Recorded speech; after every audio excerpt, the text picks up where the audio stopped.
À propos de Rosh Hashanah, vous savez que on a l'habitude de prendre toutes sortes de fruits et de légumes en tant que simanim. Comme dit la Gemara dans Maseret Kritout, simana miltahi. Le siman, c'est quelque chose de valable.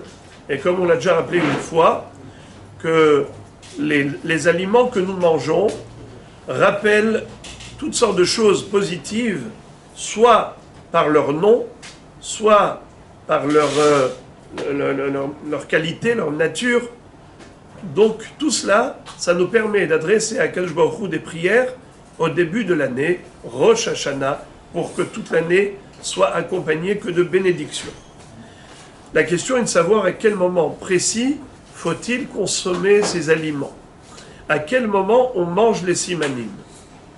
Après Kiddush, après Motzi, après Birkat Hamazon, à quel moment? Ou avant Birkat Hamazon. Il y a 4 endroits possibles qu'on aurait pu imaginer. Entre Kiddush et Motzi, on peut imaginer juste après Motzi, on peut imaginer à la fin du repas, juste avant Birkat Hamazon, ou après Birkat Hamazon. Quelle est la meilleure formule? La meilleure formule, c'est de faire ça juste après Motzi. Pourquoi pas entre Kiddush et Motzi?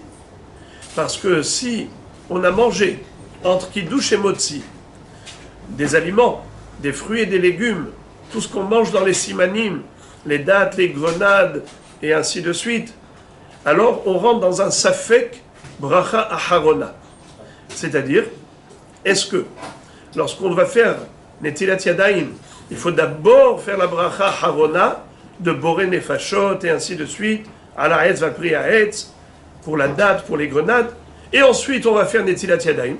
Pourquoi? Parce que ce sont deux consommations totalement distinctes. Ce qu'on a mangé après Kiddush, c'est un sujet. Ensuite on va faire motzi, c'est un repas. Aucun rapport. D'abord tu fais bracha harona pour ce que tu as mangé avant, et après tu vas faire netila. Ou bien on va dire non. Parce que dans le Shulchan Aruch Siman Kuf Ain Vav Saif Aleph, dans le Mishnah Bura, il nous explique qu'en fonction de la qualité et de la nature des aliments que nous mangeons, alors il faut, oui ou non, faire bracha harona avant Netilat Yadayim, avant de faire motzi, ou bien on peut compter sur Birkat Hamazon. Dans quel cas oui, dans quel cas non. Il y a toute une série de conditions. De ce fait, pourquoi tu vas entrer dans le safek? Pourquoi tu vas entrer dans le safek? Tu vas te dire, tu vas manger maintenant. Alors, je fais bracha harona ou pas? Ah, je ne sais pas. Pourquoi tu t'es mis là-dedans? Fais d'abord netilat yadayim, fais motzi, et ensuite, c'est sûr que Birkat Hamazon va quitter tout ce que tu vas manger après motzi. Comme ça, tu n'as pas de problème pour la bracha aharona. Par contre, tu feras la bracha rishona de Boré Peri Haetz sur les dates. Est-ce que tu fais Boré Peri Adama pour les courges, pour les blettes, pour les poireaux? Est-ce qu'on fait Boré Peri Adama? Hein? Vous dites non parce qu'on peut manger avec du pain? Oui, mais peut-être que non, parce que on ne mange pas avec du pain. Ce soir, on mange que pour le seder, que pour faire le yehi ratson. Qui est-ce qui mange avec du pain les poireaux ce soir? Les blettes. Qui est-ce qui mange les courges avec du pain? Personne. On fait ça que pour dire yehi ratson milefanecha. De ce fait, ces légumes-là, c'est pas comme tous les légumes de l'année. Parce que les légumes de l'année viennent pour accompagner le pain, c'est le repas. Mais ici, tu ne prends pas ça en tant que repas. Alors, est-ce que tu fais bracha rishona de Boré Peri Adama, oui ou non? Tu ne sais pas. Qu'est-ce que tu fais quand tu ne sais pas? Alors, tu vas chercher un morceau de melon, ou de banane, ou de pastèque. Ça, ce sont des fruits qui certainement n'accompagnent pas le pain. Ce sont des desserts, et on doit faire la bracha.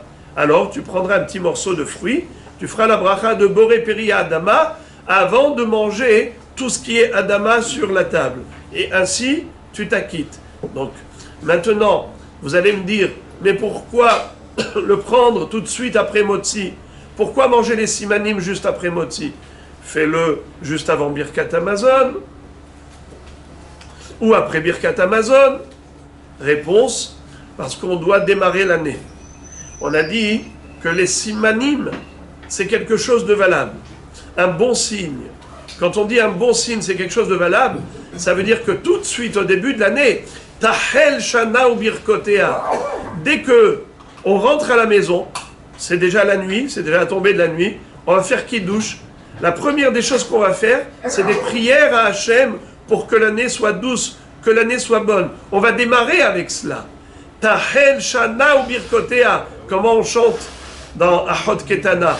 Achot Ketana, Tahel Shana ou Birkotea.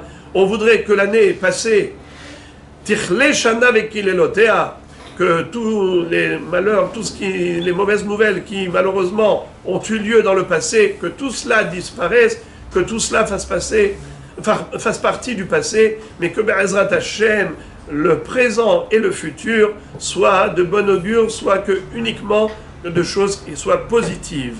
C'est la raison pour laquelle on démarre tout de suite, après Motzi, dès qu'on le peut, on le fait, de prendre tous ces simanim et de faire toutes ces prières avec. Et comme ça, à la fin, on fait Birkat Amazon de toutes les façons. Et avec Birkat Amazon, on acquitte tout ce que l'on a consommé pendant la Serouda. Donc je répète, c'est quand le meilleur moment pour les simanim, juste après Motzi.